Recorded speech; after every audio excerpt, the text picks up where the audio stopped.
just taking something that Gellner, a kind of pushback that Gellner might have here, would be that he would accept that if modernity was being associated with superiority of, genetics, or just be more sophisticated, more technologically adept and stuff like that, and that we're just somehow better, he might accept that that's not a good way of thinking, thinking that we've got to teach the rest of the world. But on the other hand, he might say that there is still something distinctive about, and he might hold on to what you're talking about when you say, but if you use modernity in the way that you're using it, the separation of spheres, surely what Gellner would say to you is, well, you're right, but the French haven't separated as well as the Anglosphere. I mean, and continental Europe still slightly magical and therefore slightly connected, and the further east you go, so it's not like, so you might not want to make a league table. He might in the end say, I prefer to be in the Anglosphere than anywhere else, but he says that's just a question of taste then. But he wouldn't make an absolute judgment about which is the best. But he would say they were different. Now, would that be something that you accept, or is it that the modernity now that you're describing, because within even the separated picture of modernity, magic is still brought back in, that actually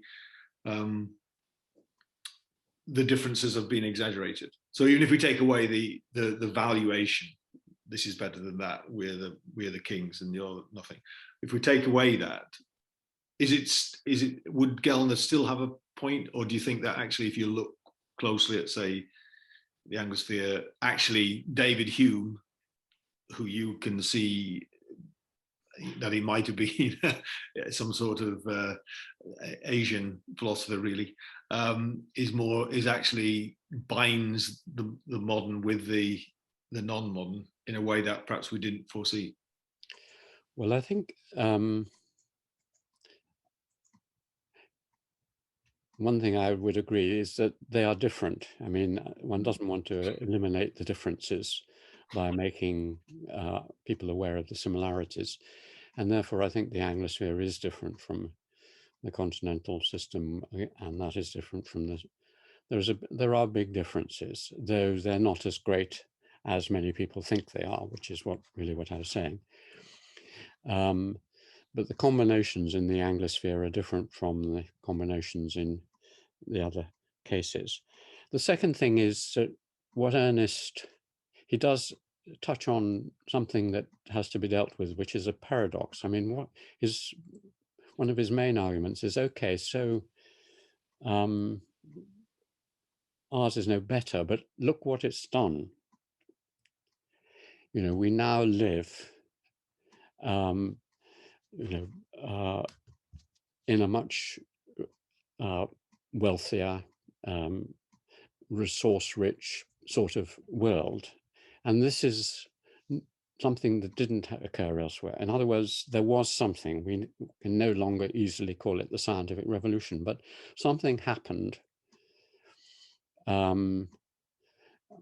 as he jokingly called it, machina ex deus, machines from God. Something happened.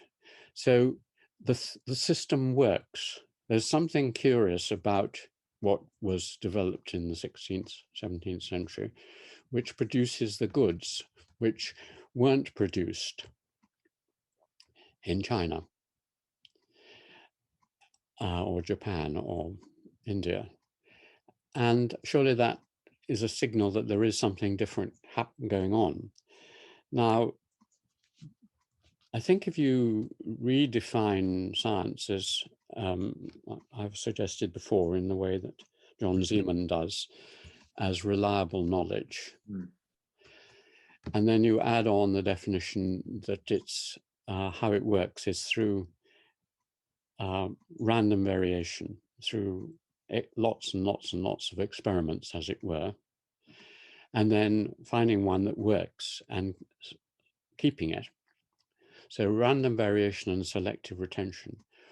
What And then you put that on a continuum. What Western science does through the laboratory method and Baconian science is it speeds up evolution of success. The Chinese developed these amazing technologies very early on because of their ancient long history and the huge empire of China. So something would randomly vary, and then someone would selectively retain it over 2,000 years, and they would have the compass or gunpowder or whatever. I came across a really wonderful example reading Huck's Chinese Empire, or Sarah pointed out to me first.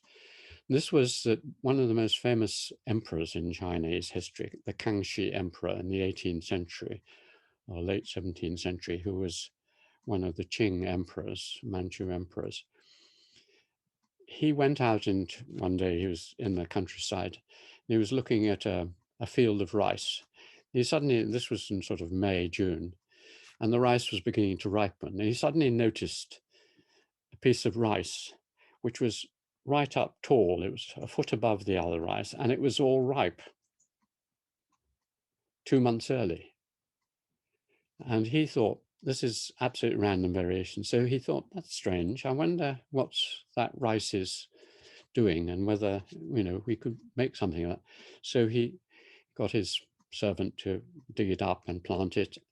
And then they propagated it. And it produced a wonder variety of rice. I can't find that anyone has recognized this, but the dry rices, which you can use in northern China and in the Himalayas and all sorts of parts of the world, which produce crops where there isn't water, because they do it much earlier. All those stem from that single rice plant that the Kangxi Emperor isolated. Now that's random variation, selective retention. So what basically I think you could say science does, the scientific method, is that it gives the funding, the self-confidence, and the kind of institutional elaboration. So in the late 19th and early 20th century, when Cambridge became a great science thing, Maxwell and all these great innovators, they were given a building, and they were given time, and they were given resources, and they were given equipment. And then they threw millions of experiments in this confined thing to try and solve a particular problem. For example, the splitting of the atom or DNA. I mean, I interviewed some of those involved, like Sidney Brenner, who worked with Crick. And I said, well, how did you work? And he said, well, we worked by talking.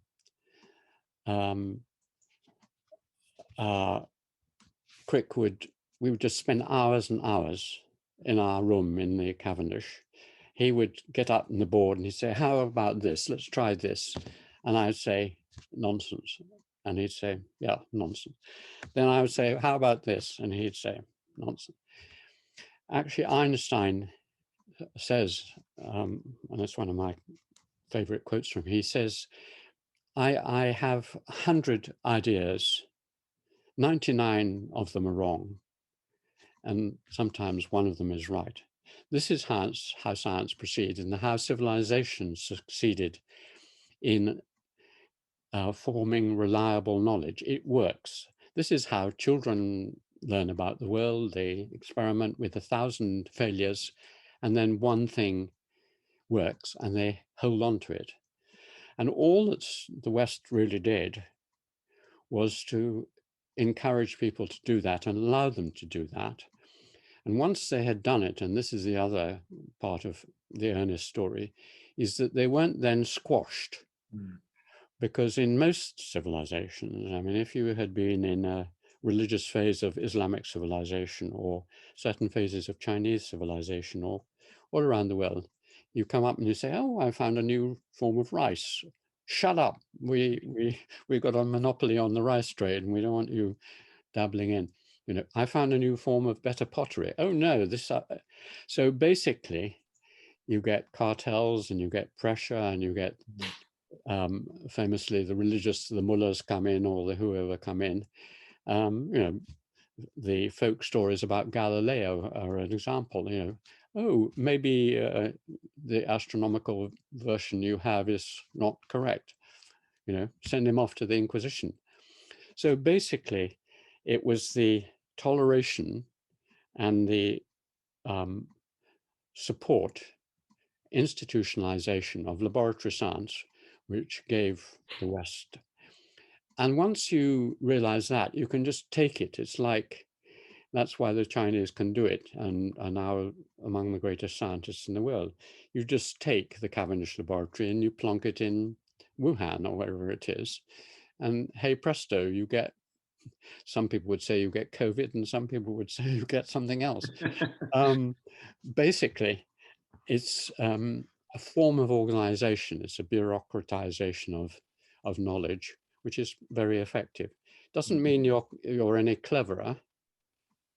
I had a colleague who wrote, her main book is on Boulez, the musician, and his laboratory for making music. And she did an anthropological laboratory science study of Boulez's laboratory. And so this is what it's about. So that's another example.